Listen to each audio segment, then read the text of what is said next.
Ladan Driving School waa xirfadlayaal Soomaaliyeed oo degan wadankan Ingiriiska kuna diyaariyay macluumaad ku saabsan barashada teoriga iyo waliba helidda laysanka wadida sharciyada baabuurta ee wadankan.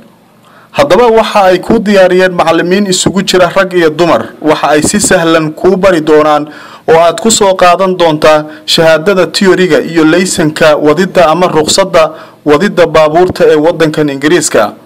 waxa ay ku siin doonaan qiimo dhimis waxa ay labadii saacadoodba kugu bari doonaan gaariga 30 pound oo ah lacagta wadankan Ingiriiska. waxaan idinka caawinaynaa lacagii badnaa ku bixin jirteen sida dadka ajnabiga oo idinka qaadan jireen insha Allah ama muddo badan idinka qasaari jirtay inaad ku barataan casharada. waxaan kaloo sheegay insha Allah taala waxa idinku bari doonaa luqadiina qofkii u baahan waxa lagu barayaa luqad. haddaba qofkii doonaya inuu si degdeg ah ku helo teoriga shahaadadiisa iyo waliba laysanka ama ruqsadda baabuur wadida waxa aad ka heli kartaan Ladan Driving School.